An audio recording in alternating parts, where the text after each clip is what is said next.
Ishia. Je, Bwana akukutia mafuta? Not please. Lakini alikuwa ni Samuel ndiye ambaye alikuwa amebana chini. Ila mafuta hiyo ilikuwa imetoka kwa Bwana. Not please. Wengi wanapakwa mafuta lakini mafuta hiyo haikutoka kwa Bwana wa majeshi.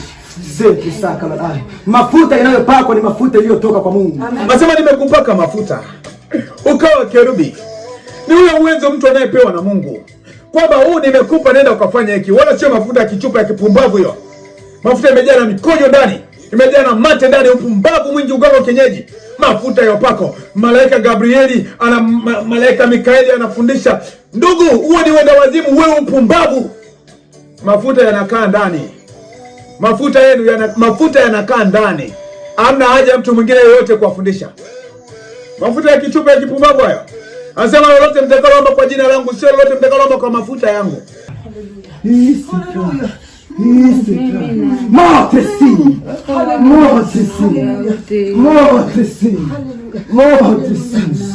Oh, kalala. Anasema nini? Huyo sio Roho Mtakatifu. Tena kutishia watu. Huyo sio Roho Mtakatifu.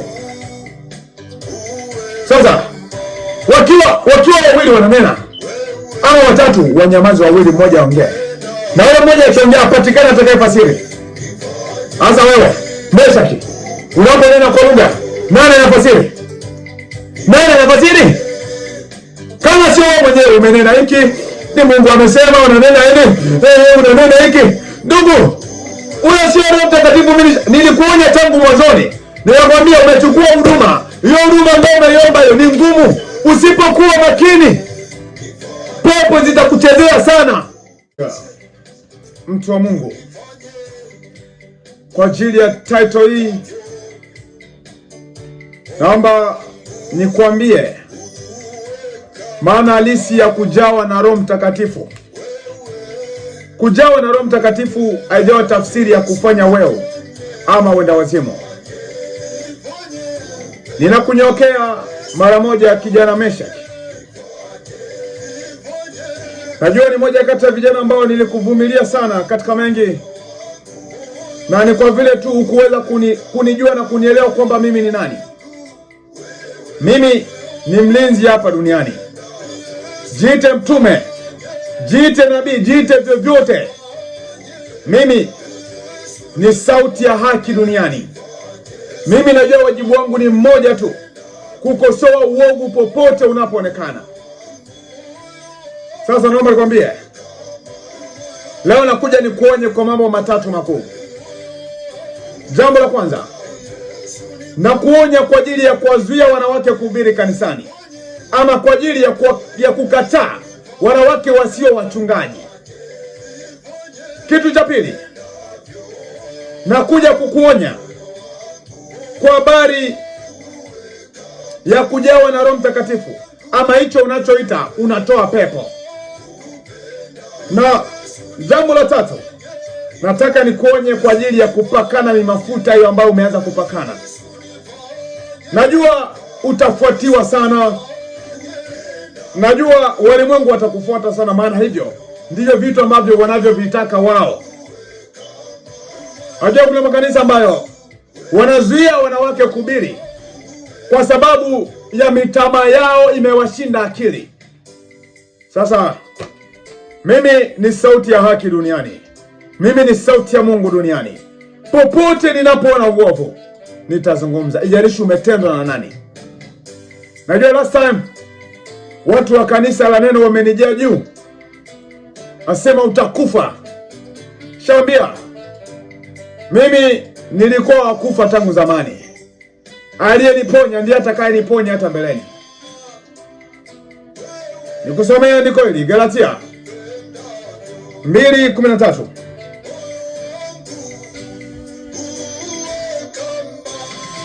Anasema, ngoja nisome 14. Walakini nilipoona ya kuwa njia yao haiendi sawasawa na ile kweli ya Injili, nilimwambia Kefa mbele ya wote, ikiwa wewe uliye Myahudi wafuata desturi za mataifa wala si za Wayahudi, kwa nini unawashurutisha mataifa wafuate desturi ya Wayahudi? Lakini Kefa, Paulo alipoona kwamba Petro anatenda mambo ya hovyo, alimkemea waziwazi mbele ya yote. Najua nyie mna asili ya kipumbavu sana. Kwa nini usimfuate private? Kwa nini usimfuate mboxe? Yesu kashasema, unaloliona sirini liongee juu ya nyumba. Najua kwa upagani mwingi mlionao ndio maana mmeharibu huduma za Mungu. Ni kulindiana misiri ya kipumbavu hii. Sasa kijana Meshaki, na kunyokea na mambo haya, naomba nisikilize vizuri. Nisikie vizuri. Jambo la kwanza, unasema mwanamke asihubiri, na unatishia watu kunena kwa lugha. Nataka nikwambie, Mungu kama Mungu, kigezo pekee alichotaka mtu akishi ni kutii agizo lake. Nitataka nikusomee maandiko haya ambayo Paulo aliwakataza wanawake wasihubiri, na ambalo Paulo pia alizungumza neno pia gumu zaidi. Naomba sikize maandiko haya. Nitakusomea maandiko yako hayo unayo unayojutia kuyasoma hayo. Usomee kitabu cha Wakorintho wa kwanza. Wakorintho wa kwanza 14. Mstari wake wa 34. Anasema, wanawake na wanyamaze katika kanisa, maana hawana ruhusa ya kunena, bali watii kama vile inenavyo Torati nayo. Nao wakitaka kujifunza neno lolote, na waulize waume zao wenyewe nyumbani mwao, maana ni aibu mwanamke kunena katika kanisa. Kunyokea kitabu cha Timotheo hiki. Kusomea Timotheo ngapi? Timotheo wa pili. Kusomea kitabu cha Timotheo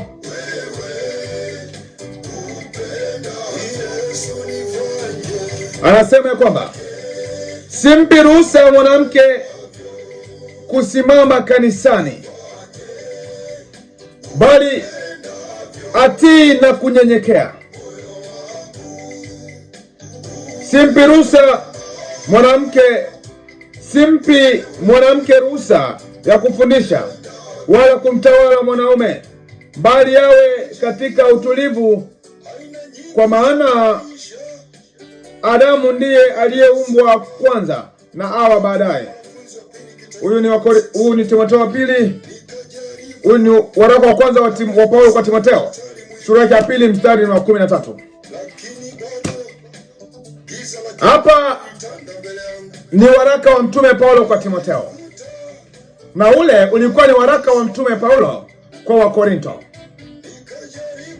Kitu kimoja ambacho nataka nikwambie mahali hapa ni kwamba Paulo kama aliziandika nyaraka zote hizi kwa Wakorintho na kwa Timotheo, ilikuwa ni baada ya kuona tabia chafu walizokuwa wakizishi wanawake waliokuwepo Korintho na wanawake waliokuwa akiwaongoza Timotheo wakati huo.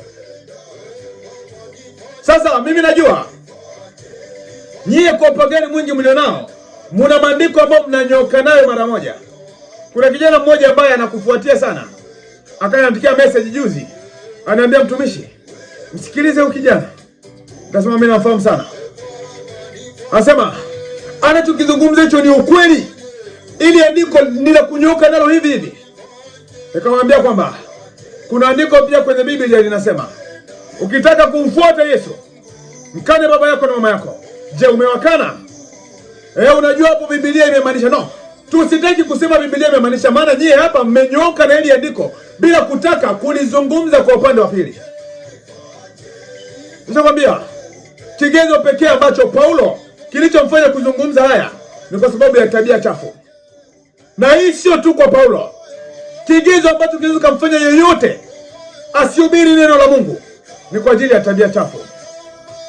Sasa nikusomea Galatia.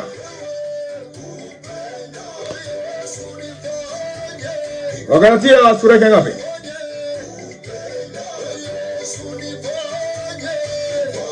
Wagalatia 3:28. Sikia maandiko haya. Sishike tu maandiko kwa ajili ya ubishi. Hapana Myahudi wala hapana Myunani, hapana mtumwa wala huru, hapana mtu mume wala mtu mke, maana ni nyote mmekuwa mmoja katika Kristo Yesu. Mbona maandiko nao umeyasoma haya? Mwanamke asubiri, hujasoma hapa? Hakuna mwanamke au mwanaume hapa. Unajiita mwanaume kwa lipi? Kwa lipi sasa? Pia wewe ni bibi harusi. Sasa anasema hakuna mwanamke au mwanaume. Kwa hiyo mimi nataka nikwambie, wote katika Kristo, wote ni watu ambao tumefananishwa kwa mtu mmoja. Ndio maana akasema wale wawili wakawa mwili mmoja. Sio mwili mmoja wewe wenu ambao mnakuwa mnahubiriana mwili mmoja kwa sababu nani watakuwa wanalala pamoja. Sio huo. Soma mwili mmoja kwenye Korinto wa kwanza 12. Utakuta mwili mmoja ni Kristo. Mwanamke asihubiri. Mwanamke asihubiri. Kigezo pekee cha mtu kutokuhubiri ni kama ameenda kinyume na agizo la Mungu.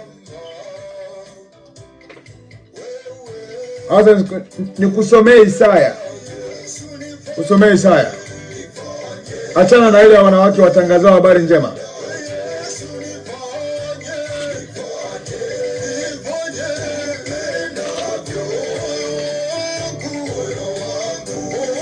Usomee Isaya. Isaya 66 mstari wa 2. Isaya 66:2 anasema, maana mkono wangu ndio uliofanya hivi vyote, vitu hivi vyote vikapata kuonekana, asema Bwana. Lakini mtu huyu ndiye nitakaye muangalia, mtu aliye mnyonge, mwenye roho iliyopondeka, atetemekaye asikiapo neno langu. Mtu huyo ndio Mungu atakaye muangalia, sio mwanamke au mwanaume, bali mtu yeyote anayetetemeka anapolisikia neno la Mungu. Mtu mwenye moyo wa kupondeka. Wanaume migaidi tu ndio maana nasema kwamba iwe michungaji wanaume migaidi. Nataka nikwambie, mwanamke anaruhusiwa pia kufanya chochote kama tu ameipata neema ya Mungu hiyo. Lakini pia kuna mwanaume mwingine ambaye mimi siwezi nikaruhusu hata ubiri. Wanaume wamefuga minywele kama minyweleni kama wavuta bangi. Tu mwanaume. Hujasoma mbona maandiko yanayosema kwenye Korinto wa kwanza 11:14 kwamba ni aibu mwanaume akiwa na nywele ndefu? Soma hapo. Alafu kwa upagani mle nao anasema kwamba Samson alikuwa na nywele ndefu. Wewe ni nadhiri wewe? Hujashevu nywele wewe tangu utoto wako? Hujashevu nywele? Haya. Mnasema utakwenda kujiongezea Matendo ya Mitume 2:18. Ukamsome kwamba watumishi wangu wanawake na wanaume. Na utamsoma pia Yoeli 2:28-29. Msome unayo yakwambie. Alafu akaja kumalizia Isaya kwamba Zaburi, wanawake watangazao habari njema ni jeshi kubwa. Zaburi ngapi? Zaburi 68 mstari wa 11. Kipengele cha pili, kujawa na Roho Mtakatifu ama kunena kwa lugha.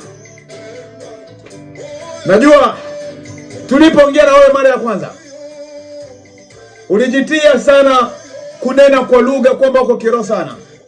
Nakwambia tishia wengine wote. Sio mtu anayeomba. Watishie wengine wote, wapagani wenzenu hawatishie. Sio mtu anayeomba, sio mtu kama mimi. Sio jeshi kama mimi, sio mimi. Sio mimi, tishia wengine wote, sio mimi. Najifanya kunena kwa lugha upo kiroho sana. Sikiliza maandiko haya. Kwenda kwanza. Tishia hao wapagani hao watoto hao wachanga hao. Tishia hao. Kwenda kwanza. Wewe tu fulani, ujinga tu fulani, hapo mnasupport upumbavu fulani. Kwenda kwanza. 14. Kwenda kwanza 14. Mstari wa 27. Anasema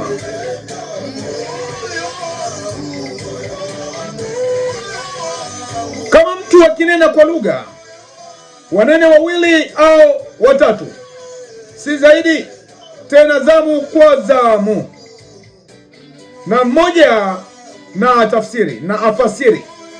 Lakini asipokuwako mwenye kutafsiri, mwenye kufasiri, na anyamaze katika kanisa, aseme na nafsi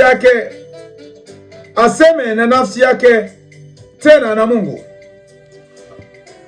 Wakiwepo watu wanaonena kwa lugha, rioboria kasandaria masakaria, asema Bwana wa majeshi, Mungu wa miungu, Mungu aliye juu.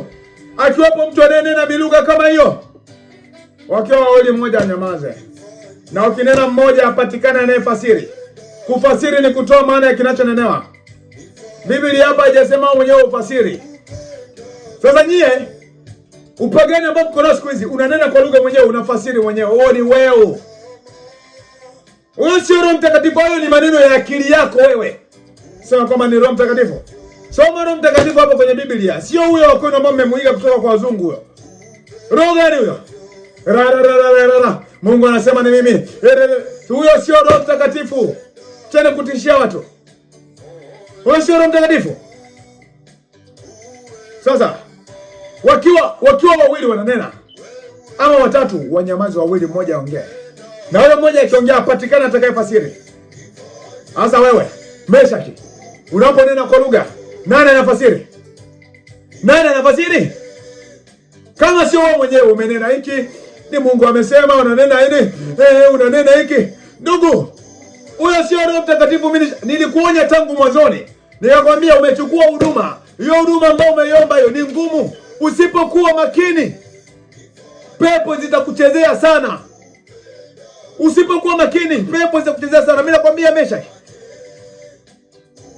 Afikiri kama wengine wanakaa wanafiki na nyie wanaogopa, mimi tazungumza chochote nitakachokiona na kukishuhudia. Fikiri utani hapa nyie. Sasa inakuwa tu ni mwendo wa kunena kwa lugha. Unazungumza na mtu kunena kwa lugha. Na nasikia siku moja wewe kujisifu, unaambia pepo zinatoka. Unajua kama pepo nani anamtoa pepo? Unajua kama shetani anajigeuza kwa malaika nuru? Nafurahi pepo tu kutoka. Na nikwambie tu, hicho ambacho mnachoenda kutoa pepo. Kutoa pepo kabisa. Sio kuangusha watu mieleka. Kutoa pepo kabisa. Sio kusema out. Kutoa pepo ni kuondoa tabia chafu ndani ya mtu, ni kuondoa ugonjwa ndani ya mtu. Huko ndiko kutoa pepo ambako huko kiko kioriginal kwa Mungu. Na huko ambako mnasema kujawa na Roho Mtakatifu, sio kupiga kelele kama wenda wazimu. Wanapiga kelele ni pepo, ni majini. Sio Roho Mtakatifu. Roho Mtakatifu ni nguvu ya Mungu, na nguvu ni uwezo wa kusababisha. Kani chini, kani ombeni sana. Acheni hao maagizo hayo. Mnaweza kusimamia vyumba na kichwa namna chochote. Tutakuja mtumie na mapepo nyie. Sasa watawa wamekuwa ni wangapi watawa tu? Kuna nini kinachoendelea? Mnatoka na ujauzito kwenye vitanda vya utawa. Mmetoka akili zimevurugika kwenye vitanda vya utawa. Eti watawa. Sasa kutoa pepo bwana Meshaki. Kutoa pepo sio huko. Kutoa pepo sio huko. Kutoa pepo kabisa ni kutoa tabia chafu ya mtu. Kutoa pepo ni kutoa tabia chafu ya mtu. Ni kutoa ugonjwa wa mtu. Ambao mnasema kwamba pepo zimewatoka hao. Mbona bado ni wagonjwa hao? Wagonjwa sana, miili yao mna afya. Na nishamwambia hakuna Mungu ambaye atakayemtumikia akuacha na vima ugonjwa. Nikusomea kitabu hiki Zaburi ya 103 mstari wa 3. Anasema akusamehe maovu yako yote, akuponye magonjwa yako yote, aukomboe uhai wako na kaburi, akutie taji ya fadhili na rehema. Akusamehe maovu yako yote, akuponye magonjwa yako yote. Wewe unamtumikia Mungu, una magonjwa mingapi kwenye mwili wako? Huyo mama ambaye anajiita kwamba ni mama wa chumba, ana magonjwa mingapi kwenye mwili wake? Anamtumikia Mungu. Mungu gani atakuacha na mateso kiasi hicho? Mungu gani? Someni maandiko haya, maandiko ambayo yametufanya wengine tuwe wazima sana. Tulikuwa wagonjwa sana sisi. Mnamtumikia tu Mungu wenda wazimu, mnamtumikia Mungu yeye. Sasa nikwambie Meshaki, huko sio kutoa pepo, ni kutoa ugonjwa. Na kutoa ugonjwa sio umefunguliwa. Kutoa ugonjwa ni ugonjwa uondoke kweli kweli. Dhambi iondoke kweli kweli. Kile ndo wazimu wewe mnaofanya nyenye maigizo ya kipumbavu haya. Sasa nenda kwa pointi ya 3 au pointi ya mwisho. Kupaka mafuta. Nyoto. Acheni vitu vya kuiga. Naambia acheni vitu vya kuiga. Kwa nini kila kitu inakuwa ni kupakana mafuta? Hivi nyinyi mnahisi katika mafuta kuna nini? Katika mafuta kuna nini? Ama mafuta ina tafsiri gani? Mafuta sio ya kichupa, my friend. Mafuta sio ya kichupa. Tuliona ujinga mwingi. Mimi nilikuwa ni kiongozi wa chumba. Nilianza kuongoza chumba tangu nilipoanzia. Na hadi hapa nilikuwa naongoza chumba. Najua. Sasa nataka nikwambie, tuliwahi kupata tatizo ya waliopakana mafuta. Ilikuwa ni kesi, tulitatua sisi. Sasa kusomea kwa maandiko haya. Kusomea maandiko haya. Yeye labda mnakimbiliaga Samueli akampaka Daudi mafuta. Tusomee waraka wa kwanza wa Yohana huyo. Tusomee ngapi? 2:26. 2:26 hadi 29. Anasema waraka wa kwanza wa Yohana sura yake ya 2 mstari wake wa 26 hadi 29. Anasema nimewaandikia haya katika habari ya watu wale wanaotaka kuwapoteza ninyi. Mafuta yale mlioyapata kwake yanakaa ndani yenu, wala hamna haja ya mtu kuwafundisha. Lakini kama mafuta yale yanavyowafundisha habari za mambo yote, tena ni kweli wala si uongo, na kama yalivyowafundisha kaeni ndani yake. Na sasa watoto wadogo, kaeni ndani yake, ili kusudi atakapofunuliwa mwena ujasiri, wala msiaibike mbele zake katika kuja kwake. Kama mjuavyo ya kuwa yeye ni mwenye haki, jueni ya kuwa kila atendaye haki amezaliwa na yeye. Mafuta ni neema ya Mungu. Mafuta ni uwezo wa Mungu unaokaa ndani ya mtu. Ndio maana hata shetani kwenye Ezekieli 28 anasema nimekupaka mafuta ukawa kerubi. Ni ule uwezo mtu anayepewa na Mungu, kwamba huu nimekupa, nenda ukafanya hiki. Wala sio mafuta ya kichupa ya kipumbavu hiyo. Mafuta imejaa na mikojo ndani, imejaa na mate ndani, upumbavu mwingi, uganga kienyeji. Mafuta ya upako, malaika Gabrieli malaika Mikaeli anafundisha. Ndugu, huo ni wenda wazimu, wewe upumbavu. Mafuta yanakaa ndani. Mafuta yanakaa ndani. Hamna haja mtu mwingine yeyote kuwafundisha. Mafuta ya kichupa ya kipumbavu hayo. Anasema lolote mtakaloomba kwa jina langu, sio lolote mtakaloomba kwa mafuta yangu. Lolote mtakaloomba kwa jina langu nami nitalitenda, sio kwa mafuta. Someni maandiko nyie. Na huyo mimi mnasema Daudi alipakwa mafuta. Mafuta aliyopakwa Daudi sio ya kiutumishi, ilikuwa ya kifalme. Waliopakwa mafuta wote walikuwa na ufalme, wala sio watumishi wa Mungu. Wezana. Waliopakwa mafuta walikuwa na ufalme, hawakuwa watumishi wa Mungu. Sasa Yesu naye akasema katika Isaya, Roho ya Bwana juu yangu, maana amenipaka mafuta. Yesu alipakwa mafuta wapi? Nani alimpaka Yesu mafuta? Nani kampaka Yesu mafuta? Mesha kijibu, jibu hapo comment. Nani alipaka mafuta? Wanafunzi walipaka mafuta wapi na Yesu? Kama sio ujinga tu na kuiga upumbavu peke yake. Bila kuja ni kuoje, mimi ni sauti ya Mungu duniani. Ulijiita mtume, ulijiita nabii, ukanitisha upumbavu mwingi. Ndio maana nataka nikwambie. Fuata njia za Mungu wewe. Fuata njia za Mungu. Omba maombi, achana na wenda wazimu huo. Mungu gani atakuacha kama kichaa hivyo? Mungu gani? Utakuja uweuke wewe. Nilikwambia. Nimekuja kukuonya. Acha kufanya vitu kutokana na akili zako. Hii ni kazi ya Mungu. Na ninakuonya kwa sababu nakupenda. Nakuonya kwa sababu naipenda huduma yako. Labda pengine ulianza na Mungu, shetani amekukuta tu katikati. Ila unapoelekea sipo ndugu yangu. Unapoelekea sipo nakwambia. Na sio wewe, tuna wote walio nyuma yako. Hii ni sauti ya mtu aliyetoka nyikani. Tengenezeni njia ya Bwana. Nyosheni mapito yake. Amen.